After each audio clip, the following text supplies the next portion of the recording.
আমরা বিভিন্ন অনিয়মের অভিযোগ পাচ্ছি। আমি আমার নির্বাচন কমিশনারকে অভিযোগ আছে আমাদের যে দ্রুতগতিতে আপনারা ব্যবস্থা নিন, একটা সুষ্ঠু গ্রহণযোগ্য শান্তিপূর্ণ নির্বাচন কিন্তু আয়োজন করুন, না হলে আপনারা ইতিহাসের কিন্তু দায়ী হয়ে থাকবেন।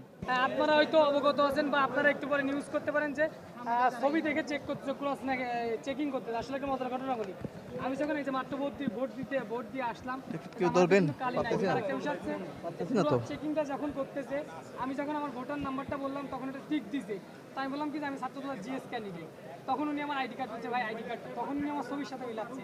তো আমি যদি আমার পরিচয়টা না দিতাম তাহলে কিন্তু ছবি চেক করতো না, আইডি কার্ডের সাথে ছবি চেক করতো না।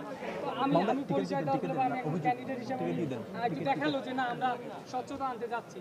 তবে হ্যাঁ, আমাদের এখনো পর্যন্ত প্রথম 1 ঘন্টার ভিতরে যদি এই ধরনের মানে ব্যাপার স্যাপার ঘটে, তা আসলে আমাদের এটা দুঃখজনক। কারণ আমরা চেয়েছিলাম যে নির্বাচন কমিশন ইতিহাসের অংশ হিসাবে চাই যে থাকবে, চাকসু নির্বাচনের অংশ হয়ে থাকবে।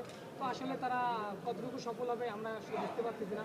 তো এখানে আমি শুনলাম আমি এই যে 214 নম্বর রুমে অনেকগুলো সিগনেচার বিন, 14-15 দুইটা রুমে অনেকগুলো ব্যালট পেপার আছে। তো আমরা আসলে এটা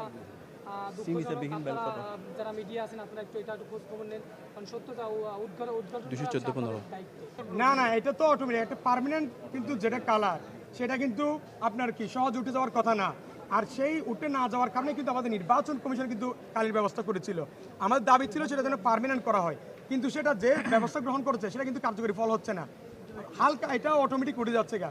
তাহলে যে তারা কারচুপি রোধ করার জন্য, অনিয়ম রোধ করার জন্য যে ব্যবস্থা নিয়েছে সেটা কোনো কার্যকরী ব্যবস্থা হচ্ছে না। বিভিন্ন ফ্যাকাল্টি থেকে কিন্তু ভোটার আমাদেরকে অভিযোগ জানাচ্ছে যে ভাই আমাদের যে কালি দেওয়া হচ্ছে সেটা কিন্তু নিমিষে কিন্তু উঠে যাচ্ছে, হ্যাঁ কয়েক সেকেন্ডের মধ্যেই।